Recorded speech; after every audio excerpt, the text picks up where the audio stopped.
The night sky was ablaze as flames engulfed the medieval castle, casting a golden glow over the chaos below. Historian and time traveler, Emilia, stood frozen at the edge of the inferno, her eyes fixed on the destruction of the very place she had called home for the past few months. The castle's stone walls, once a testament to the ingenuity of its medieval builders, now crumbled under the intense heat, threatening to consume everything in its path. As she watched, a figure emerged from the smoke-filled hallway, his face blackened by soot. It was Thomas, the castle's loyal steward, who had been like a father to Emilia during her stay. His eyes, however, told a different story, a story of desperation and urgency. "Emilia, we must leave now," he shouted above the roar of the flames. "The enemy is closing in, and we cannot let them take you alive." Emilia's mind reeled as she struggled to process the situation. Who was the enemy, and why did they want her so badly? As they fled the castle, Emilia's thoughts turned to her time-traveling device, a small, intricately carved box that had brought her to this medieval world. She had been sent to observe and record the events of this era. But her presence had not gone unnoticed. The enemy, a rival kingdom, had discovered her true identity and would stop at nothing to capture her and exploit her knowledge of the future. Emilia's device, however, was still safely hidden in her chambers, and she knew she had to retrieve it before it fell into the wrong hands. As they navigated the treacherous landscape, Emilia's inner demons began to surface.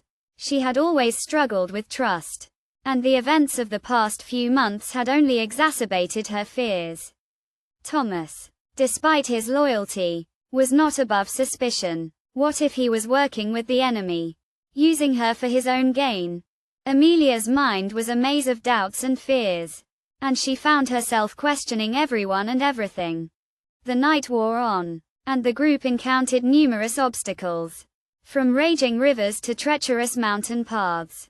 Emilia's anxiety grew with each step, her senses on high alert for any sign of betrayal. Thomas, sensing her unease, tried to reassure her, but Emilia's trust was broken. She began to wonder if she was truly alone in this medieval world, or if there were others like her, hiding in the shadows. As the first light of dawn crept over the horizon, the group reached the safety of a nearby village. Emilia, exhausted and emotionally drained, collapsed onto a pile of straw, her eyes fixed on Thomas. He sat beside her, his eyes filled with a deep sadness. "Emilia, I know you don't trust me," he said, his voice barely above a whisper. "But I swear to you, I am loyal only to you. I have risked everything to keep you safe, and I will continue to do so until the end of my days." Emilia's gaze lingered on Thomas, searching for any sign of deception. But all she saw was sincerity, a deep commitment to protecting her. In that moment, Emilia's fears began to dissipate, replaced by a sense of peace and closure. She realized that her inner demons had been fueled by her own paranoia, and that trust was not a weakness, but a strength. As she looked at Thomas, she knew that she had found a true ally in this medieval world, and that together, they would face whatever challenges lay ahead. The flames that had destroyed the castle were now a distant memory, replaced by a sense of hope and renewal. Emilia's journey was far from over, but for the first time in months, she felt a sense of peace, a sense of belonging in this strange and unfamiliar world. As the village came to life, Emilia stood up, her eyes fixed on the horizon. The future was uncertain, but she was no longer alone. Thomas stood beside her, a symbol of trust and loyalty in a world filled with deception and betrayal. Together, they would face the challenges that lay ahead, their bond growing stronger with each passing day. The flames that had destroyed the castle were now a distant memory, replaced by a sense of hope and renewal.